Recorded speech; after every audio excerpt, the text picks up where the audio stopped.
illa wa antum muslimun.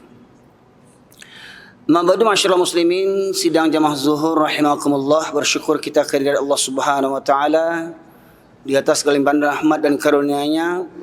Allah masih menggerakkan hati kita untuk menyahut seruannya. Semoga dengan menyahut seruan ini Allah senantiasa akan hidupkan ruh kita, tumbuh suburkan iman dan Islam kita sampai akhir hayat kita. Amin ya rabbal alamin. Sampai itu salawat dan salam kita haturkan kepada junjungan kita Nabi besar Muhammad sallallahu alaihi wasallam, yang dengan diutusnya beliau menjadi rahmat bagi seluruh sekalian alam. Masyaallah muslimin dirahmati oleh Allah, tema yang akan kita angkat pada kesempatan kali ini, punahnya Islam dalam sebuah negeri. Kita yakin, seyakin-yakinnya, Islam tidak akan pernah punah selamanya di langit maupun di bumi. Karena sesungguhnya Allah lah yang pemilik Islam itu sendiri. Tetapi kita jangan lupa masyaallah muslimin, bahwa dalam sebuah negeri tidak ada jaminan Islam akan tetap berjaya. Bahkan kalau kata orang jas merah, jangan sekali-kali melupakan sejarah. Negeri Andalusia, 800 tahun Islam berjaya di sana. Pada masa itu bisa dikatakan negeri Andalusia adalah negeri yang maju ketika itu.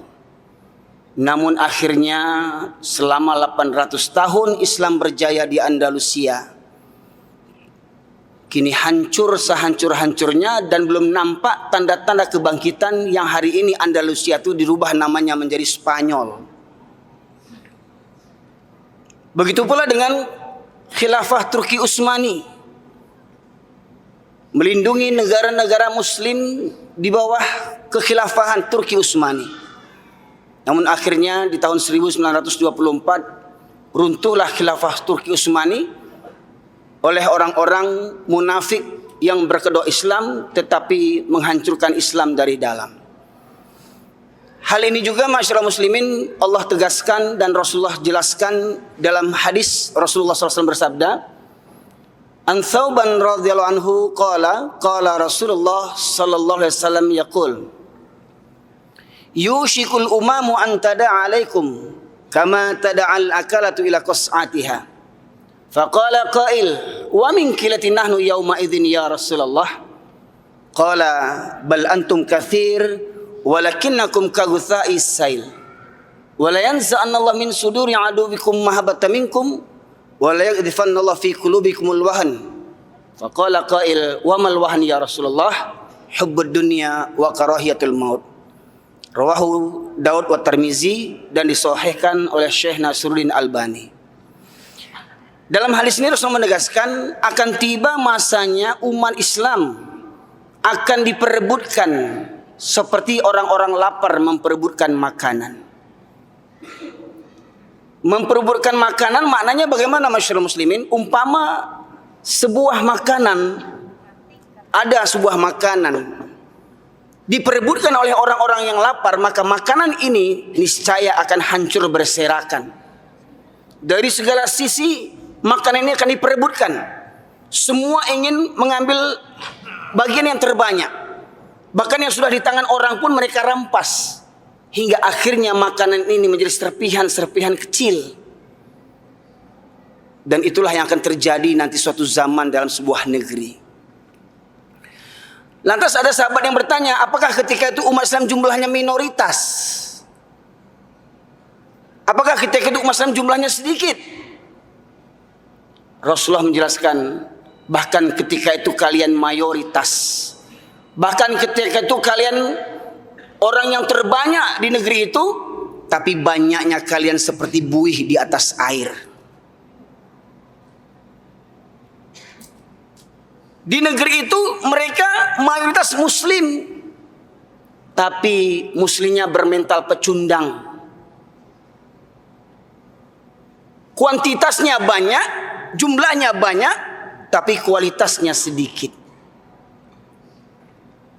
Lantas Rasulullah menegaskan, dan Allah cabut rasa takut musuh-musuh terhadap kalian. Jadi Pada hakikatnya musuh-musuh Islam, orang kafir, apapunlah mereka, Yahudi, Nasrani, Syiah, liberal, komunis, pada hakikatnya mereka takut kepada umat Islam. Bahkan mereka lebih takut kepada umat Islam dibandingkan kepada Allah. Namun dalam hadis ini Rasulullah menegaskan, Allah cabut rasa takut musuh-musuh dari dada-dada musuh-musuh umat Islam. Allah cabut rasa takut dari dada musuh-musuh Islam. Dan Allah hunjamkan kepada kalian penyakit al-wahan.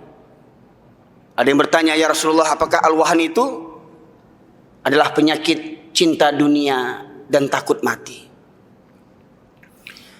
Jadi masyarakat muslimin yang dirahmati oleh Allah, maka kita jangan merasa pede dulu, jangan masalah besar kepala. Oh, kami mayoritas, kami tidak akan bisa dikalahkan, kami akan berkuasa. Maka masyaallah muslimin dirahmati oleh Allah, perbanyaklah kita membaca Al-Quran. Tapi ingat, jangan sampai di kerongkongan saja. Jangan sampai Al-Quran hanya diperlombakan untuk MTQ, dihafalkan tapi tidak bisa diamalkan. Islam hanya diamalkan setengah-setengah saja. Hingga apa kata Allah? Afatu'minuna bi ba'dil kitab wa takfuruna bi ba'din. Apakah kamu beriman kepada sebagian isi kitab dan ingkar kepada sebagian yang lainnya? Di dalam surat Al-Baqarah 185, di situ ada perintah, 183 ada perintah, ya ayyuhalladzina amanu kutiba alaikumusiyam. Wahai orang-orang yang beriman, diwajibkan atas kalian berpuasa. Dan sepakat kita semuanya, puasa itu wajib. Tapi ingat, sebelumnya ada perintah Allah dan surat Al-Baqarah 175. Ya ayyuhalladzina amanu kutiba alaikumul qital qisas. Ya ayyuhalladzina amanu kutiba alaikumul qisas. Wahai orang-orang yang beriman, diwajibkan atas kalian menjalankan hukum qisas. Kenapa puasa bisa kita kerjakan, hukum qisas tidak bisa kita kerjakan? Sementara kita mengaku orang yang mayoritas. Maka masyaallah muslimin yang dirahmati oleh Allah, jangan merasa pede lagi. Saya katakan, oh kita sudah merdeka, penjajah sudah angkat kaki. Lihat sejarah-sejarah negeri kaum muslimin hari ini. Ada yang menjajahnya Perancis, ada yang Inggris, Portugis, Belanda. Anehnya ketika mereka merasa merdeka, mereka mengadopsi hukum-hukum kafir. Hukum Belanda dipakai, hukum Inggris dipakai, hukum Perancis dipakai, hukum Portugis dipakai, mengaku merdeka. Ini masyarakat muslimin rahmatullahi Allah. Jadi orang kafir itu tidak takut. Oh, rajanya Islam, perdana menterinya Islam, presidennya Islam, ya pejabat-pejabatnya Islam, aparat-aparatnya Islam. Ya, orang kafir tidak takut. Kenapa? Mereka tahu. Dari mana mereka tahunya? Seorang perdana menteri Israel bernama Golda Meir menegaskan kita tidak perlu takut kepada umat Islam selagi masjidnya umat Islam di waktu subuh tidak seramai seperti waktu sholat Jumat. Nah, kira-kira Pak, bisa enggak masjid-masjid kita, jangan kita harapkan masjid ini ya, karena masjid ini tutup nanti sore ya. Nah, wajar kalau sini tutup. Masjid-masjid di perkampungan kita, masjid yang megah, indah, cantik, ya, masjid mana yang jamaah subuhnya ramai seperti jamaah sholat Jumat? Di Jakarta ini mungkin ada, di Bekasi ada. Tetapi ada enggak dalam negeri kita ini jamaah subuhnya ramai seperti sholat Jumat? Ada enggak? Ada. Di masjid Jogokarian Jogja. Ternyata mereka bisa. Di Yogyakarta jamaah subuhnya itu Masya Allah sampai keluar-luar. Jalan pun tertutup oleh jamaah subuh. Setiap subuhnya disediakan sarapan gratis. Masya Allah muslimin. Bisa mereka. Kenapa di kampung-kampung kita tidak bisa? Kenapa di tempat-tempat tinggal kita tidak bisa? Kenapa orang kafir tadi mengukur kekuatan umat Islam dari jamaah subuhnya? Karena Rasulullah menegaskan, dua solat yang berat bagi orang munafik adalah solat Isya dan subuh berjamaah. Mohon maaf, kata Buya Hamka, kalau ingin melihat orang Islam, lihat di hari Jumat. Lihat sholat Jumat, orang Islam akan keluar, penjudi keluar, koruptor, penjual, penonton pornografi keluar, ya. Orang zalim keluar, pemabuk keluar, hadir di masjid dalam barisan kaum muslimin. Tetapi kata Rasulullah, kata Buya Hamka, kalau ingin melihat orang-orang beriman, lihat di waktu subuh. Siapa yang rutin mendatangi salat subuh, itulah orang-orang yang beriman. Sebagaimana mungkin ada ayat yang termaktub di sini, At-Taubah ayat 18, innama ya'muru masajidallahi man amana billahi wal yaumil akhir wa lam yakhsha illallah. Hanya orang beriman saja yang sanggup ke masjid 5 waktu. Padahal kita berikrar la ilaha illallah, tidak ada ilah Tuhan sembahan selain pada Allah. Dan Rasul memberikan kabar gembira, fa innallaha harrama man qala la ilaha illallah yabtaghi bidzalika wajh Allah. Sesungguhnya Allah mengharamkan bagi penghuni neraka, Allah mengharamkan bagi neraka kepada orang yang mengucapkan la ilaha illallah ikhlas daripada hatinya. Haram untuknya neraka. Nah, pertanyaannya, adakah kita ikhlas mengucapkan la ilaha illallah? Konsekuensi daripada la ilallah, raditu billahi rabba wa bil islami dina wa bi muhammadin nabiyya wa rasulah. Inna salati wa nusuki wa mahyaya wa mamati lillahi rabbil alamin. Kita redha Allah sebagai Rabb. Ingat, Tuhan bukan hanya sebagai pencipta, tetapi Tuhan adalah penguasa yang menetapkan hukum apa yang di langit dan apa yang di bumi. Tidak ada campur tangan makhluk dalam mengatur hukum Allah Subhanahu wa ta'ala. Dan kita redha Islam sebagai agama kita. Ingat, Islam bukan hanya sekedar mengatur sholat. Islam mengatur tentang pernikahan. Kata Rasulullah, dinikahi seorang wanita karena 4 perkara. Yang pertama karena kecantikannya, yang kedua karena hartanya, yang ketiga karena keturunannya, anak siapa dia, yang keempat karena agamanya. Maka nikahilah seseorang karena agamanya. Kita enggak. Yang penting cantik, yang penting ganteng. Oh, calon menantu saya kerjanya di sana gajinya 5 juta, 10 juta, mobilnya ini. Bangga punya menantu tapi tak pandai baca Quran, subuh enggak bangun ke masjid. Ya.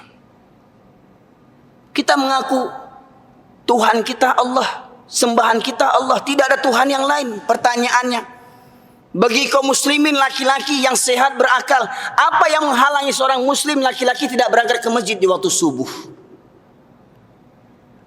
Kata Rasulullah tadi, 2 solat yang berat bagi orang munafik adalah solat Isya dan subuh berjamaah. Kalaulah mereka mengetahui keutamaan 2 solat ini, niscaya mereka akan mendatangnya walaupun dengan merangkak. Dan aku ingin segera dikumandangkan qomat, dan aku berkeliling kampung bersama sebagian yang lain sembari membawa kayu bakar. Apabila aku dapati ada laki-laki yang masih berada di rumahnya sementara qomat sudah dikumandangkan, maka akan aku bakar rumah mereka. Kira-kira kalaulah boleh berandai-andai, Nabi hidup di zaman kita ini, kira-kira gimana kondisi rumah kita? Gimana kondisi rumah kita? Si ayah ibu yang dah tua rajin ke masjid, anak menantunya dibiarkan tidur. Sagan awak kami nantu kecil orang Minang. Segan kita, malu kita sama minantu, si Sidi, si Sultan, si Bagindo. Nah, itu gelar kami di Pariaman itu Bapak Ibu sekalian. Nah, akhirnya menantunya dibiarkan tidur. Ya. Beko nanti tersinggung dia menantu ini ditinggalkannya anak awak. Kalau anak awak ditinggalkannya jadi janda, nanti rumah ini gimana? Mobil itu gimana? Warisannya gimana? Ya. Nah, pernah pula suatu ketika sahabat Rasulullah yang sebab wasilah beliau turunnya surat Abasa, yaitu Abdullah bin Umi Maktum, bertanya kepada Rasulullah, "Ya Rasulullah, engkau tahu aku ini orang tua yang buta. Tua, buta. Rumahku jauh dari masjid. Tidak ada yang senantiasa menuntunku menuju ke masjid karena dia tinggal sebatang kara. Dari rumah menuju ke masjid jalan berliku-liku, banyak belok-beloknya. Dan kemudian ketika itu di padang pasir ketika itu di Madinah banyak binatang berbisa, ular, kalajengking. Ya Rasulullah, bolehkah aku sholat di rumahku?" Apa kata Rasulullah? "Apakah engkau mendengar seruan azan?" "Dengar ya Rasulullah." "Maka tidak ada keringanan bagimu untuk sholat di rumahmu." Orang buta Pak, gaek, tue, kakek, mbah, engkong, Dah gegek-gegek lah, menggeletar dia berjalan. Minta ke Rasulullah, bahkan buta lagi. Minta keringanan ke Rasulullah. Yang Rasulullah ini orangnya perasa, lemah lembut. Kata orang Ustaz Erwin, ceramah tu jangan bentak-bentak lah. Lemah lembut dakwah itu. Saya walaupun saya ceramah saya bentak-bentak, kalau dia di YouTube, Masya Allah muslimin, lihat di YouTube nanti nama saya Zulhairwin itu. Saya memang keras, suara saya keras, saya bercampur darah Pariaman sama darah Medan. Saya lahir besar di Medan, tinggal di Pariaman. Pariaman tuh pinggir laut. Kok nggak keras bicara nggak ngedengar orang. Ya, mau mana tuh? Begitu. Tipikal orang Pariaman. Ya enggak apa orang ajo-ajo Piaman, enggak sih kalau ajo Piaman kok. Nah, tambah pula bercampur darah Medan. Si Batak Toba ya kan? Nah itu tadi. Jadi masyarakat muslimin, sekeras-keras saya ceramah, tidak pernah saya berniat untuk membakar rumah orang. Tidak berani saya. Tapi Rasulullah yang lemah lembut kita bilang, Rasulullah ingin membakar rumah orang yang berada di rumahnya ketika komat sudah dikumandangkan. Dan datang orang tua yang buta. Orang tua buta minta keringanan setelah di rumahnya. Rasulullah tak beri keringanan. Pertanyaannya, yang tadi tidak berangkat subuh ke masjid, apanya yang buta? Yang suka tidak berangkat ke masjid, apanya yang buta hingga tak berangkat ke masjid? Rumah dekat dengan masjid, bagaikan istana rumahnya. Motornya 10, mobilnya 20. Sultan kata orang. Kaya. Ya. Tapi enggak sanggup pergi ke masjid. Pergi ke Ancol keluar mobilnya. Pergi ke Puncak keluar mobilnya. Ke masjid eman-eman. Masya Allah muslimin. Maka hari ini kalau kita ingin mencermati kondisi umat Islam di merata penjuru dunia, coba lihat. Masya Allah muslimin. Ya.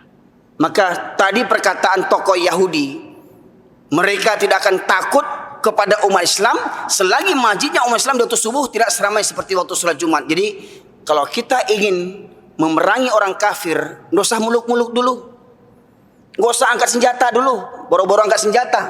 Ya, latihan panah aja kita dituduh teroris, kan gitu. Awas, ciri-ciri teroris main panah tuh yang jenggotan, yang celananya cingkrang, yang jidatnya hitam, yang hafal Al-Quran. Coba bayangkan, di negeri mayoritas orang jenggotan dituduh teroris. Bayangkan. Apa nggak belajar mereka? Tuanku Imam Bonjol tuh jenggotan itu. Pangeran Diponegoro jenggotan. Teguh Umar jenggotan. Cut Nyak Dini yang tidak jenggotan dia. Kartini yang nggak jenggotan. Tapi aneh, hari ini orang takut dengan penampilan Islami. Hingga banyak yang takut. Hingga ya ala kadarnya saja, syarat saja. Masya Allah muslimin. Ya. Nah jadi orang kafir tadi mengatakan mereka tidak akan takut kepada umat Islam selagi masjidnya umat Islam di waktu subuh tidak seramai seperti waktu sholat Jumat. Maka strategi kita hari ini, dosa muluk-muluk, bisa tidak kita menciptakan, menjadikan masjid kita di waktu subuh ramai seperti waktu sholat Jumat? Bisa tidak kira-kira? Kenapa Jogokarian bisa, kita tidak bisa?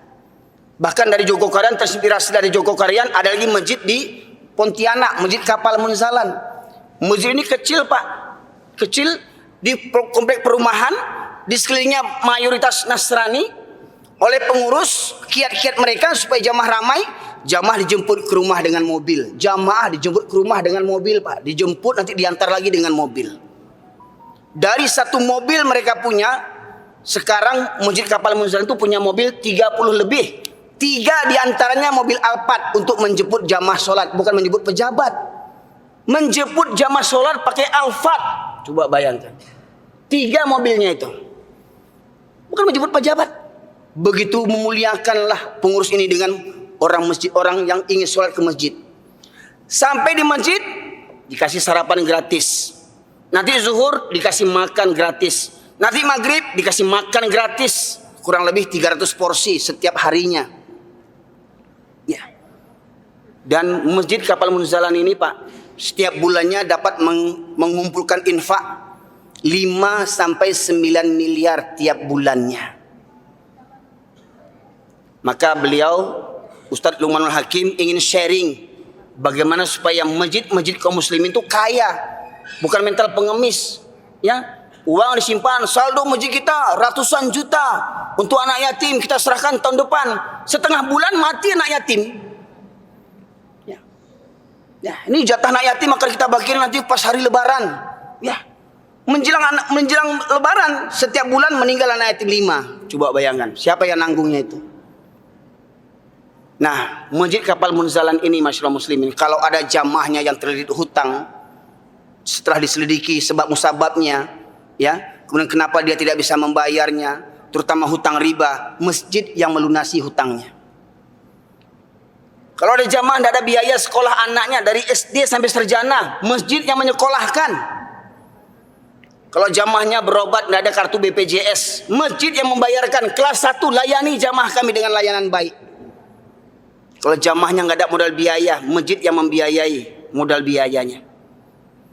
Setiap bulan masjid ini menebarkan 8 ton beras setiap bulannya, yang dikutip dan disebarkan oleh 2.000 relawan pemuda-pemudi, 2.000 relawan pemuda-pemudi remaja masjid.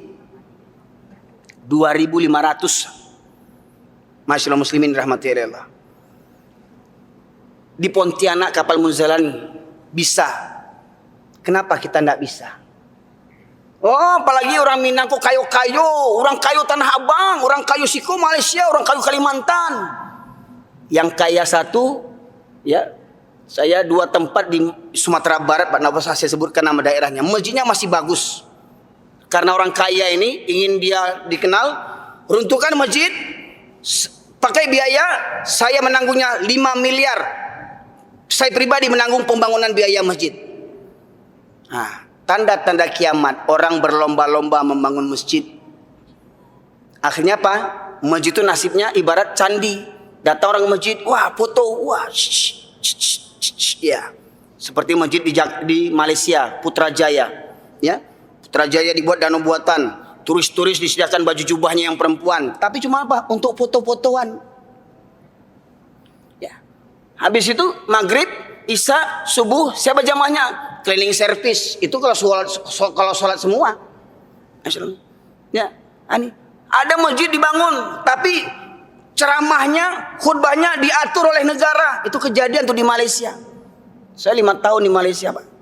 Jadi di Malaysia tuh semua masjid kalau khutbah Jumat ceramahnya sama, tidak boleh berbeda. Malangnya negeri antah berantah mau niru-niru kayak begitu, negeri Mukidi, masyaallah muslimin, ya. Nah, mau ceramah mau dibatasi, ya. Ustadz dilarang cerita berpolitik, tapi pengurusnya malah berpolitik, ya.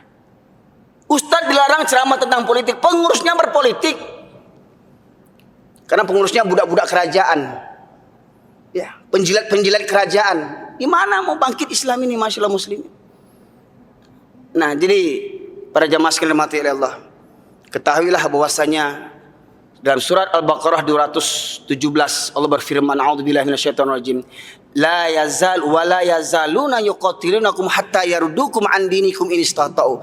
Mereka orang kafir tidak pernah berhenti memerangi kamu sampai kamu murtad dari agamamu. Pak, ini firman Allah, Pak. Al-Baqarah 217. Mereka tidak pernah berhenti memerangi kamu sampai kamu murtad seandainya mereka sanggup. Kamu ini siapa? Ya saya, ya bapak-bapak semua, ya pejabat-pejabat kita, pimpinan negara, menteri-menteri. Kita semua ini jadi mangsa untuk dimurtadkan. Nah, contoh apa itu dimurtadkan? Ada pula orang Islam benci dengan syariat Islam. Ada pula orang Islam benci dengan khilafah. Mohon maaf, saya bukan kelompok masing-masing, ya. Ada pula orang Islam yang mengatakan jangan katakan kafir, kan sakit otaknya ini. Jangan sebutkan kafir kepada orang di luar Islam, nanti tersinggung mereka. Ya. Loh, terus itu surat Al-Kafir mau diapain? Mau diganti? Ya ayuhal laisal muslim, gitu. Jelas Allah katakan orang yang tidak beriman kepada Allah, orang yang mengakui Allah itu punya anak, kafir. Enggak ada non-muslim, kafir katakan kafir. Nah, kadang banyak pula ulama-ulama keder takut non-muslim. Nah. Maka masyaallah muslimin rahmati Allah, saya tutup. Mungkin para jamaah pada lapar kali ya. Ya. Saya dapat maklumi karena saya lapar juga nih soalnya. Saya tutup dengan firman Allah surat Al-A'raf 179. A'udzubillahi minasyaitonir rajim. Walaqad dzara'na li jahannama katsiran minal jinni wal ins lahum qulubun la yafqahuna biha wa lahum a'yunun la yubsiruna biha wa lahum adhanun la yasma'una biha ulaika kal an'am bal hum adall ulaika humul ghafilun. Dan sungguh akan kami penuhkan neraka jahanam banyak dari kalangan jin dan manusia. Mereka yang punya hati tetapi tidak digunakan untuk merenungkan ayat Allah. Mereka punya hati solat seminggu sekali. Mereka punya hati puasa Ramadan tidak pernah penuh. Lah jadi suami orang, sudah jadi ayah orang, puasa Ramadan tidak pernah penuh. Macam kurang belum balik atau gimana itu, coba bayangkan. Ramadan tidak pernah penuh puasanya. Itu pun tidak diganti-ganti. Ada orang, wah ini saya katakan, mengaku Islam 7 keturunan, khususnya orang Minang yang punya falsafah adat bersendiri syarak bersendiri kitabullah, syarak mengatak dan memakai. Solat kok seminggu sekali. Ya. Solat kok bulan Ramadan aja nunggunya. Habis Ramadan habis solatnya. Ya. Bagaimana mungkin Islam 7 keturunan seperti begitu? Ya. Mereka punya hati, tidak ada takut meninggalkan solat. Mereka punya hati, tidak ada takut berniaga dengan uang riba. Mereka punya hati, tidak takut nonton film porno. Apa salah saya? Apa dosa saya? Ini orang sakit otak ini. Ya. Gak merasa berdosa. Kan dahsyat manusianya itu. Dahsyat manusianya itu. Yang lebih dahsyat lagi yang pendukungnya. Lebih dahsyat lagi pendukungnya. Dah jelas-jelas orang bermaksiat, merasa bangga dan merasa bersalah. Banyak pula yang mendukungnya itu. Kan banyak sakit otak orang di negeri kita ini, masyaallah muslimin. Ya. Memang betul, kita ini gak ada yang suci. Kita ini pendosa semuanya. Ya, karena kalau kita ini bukan malaikat, ya bisa jadi mungkin si jenggot ini juga, si jubah ini pun di depan orang ramai mungkin taat, tapi wallahu a'lam di muka Allah nauzubillah min dzalik kita tidak tahu, masyaallah muslimin. Ya, tapi janganlah bangga-bangga pula nyebut-nyebut kamu orang, oh saya suka pornografi, saya suka zina, biasalah saya orang kaya, sana zina, orang wah ini bayar sekian ini, saya mabuk biasa. Kok bangga maksiat? Ini masyaallah muslimin. Nah, jadi mereka punya mata tidak digunakan untuk melihat tanda-tanda kebesaran Allah. Tsunami, gempa bumi, likuifaksi, gunung meletus, banjir, bencana alam segala macamnya. Itu pelajaran bagi kita. Kemudian mereka punya telinga tidak digunakan untuk mendengarkan ayat-ayat Allah. Pengajian rajin dengar, masuk telinga kanan. Kalau keluar telinga kiri masih mending ada lewatnya. Ini enggak masuk telinga kanan, keluar lagi dari kanan.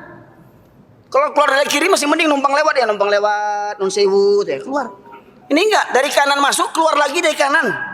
Tersumbat telinganya, masyaallah muslimin. Ini enggak ada perubahan. Ya. Maka kata Allah dalam ujung ayat, ulaika kal an'am. Mereka seperti binatang ternak, balhum adal, bahkan lebih sesat lagi. Nah, saya jelaskan binatang ternak itu apa? Kambing, kerbau, sapi. Jadi saya bilang karena saya ceramah di Pariaman di Minangkabau, saya katakan kok ada orang Minang solat di Lotakana tu kabau.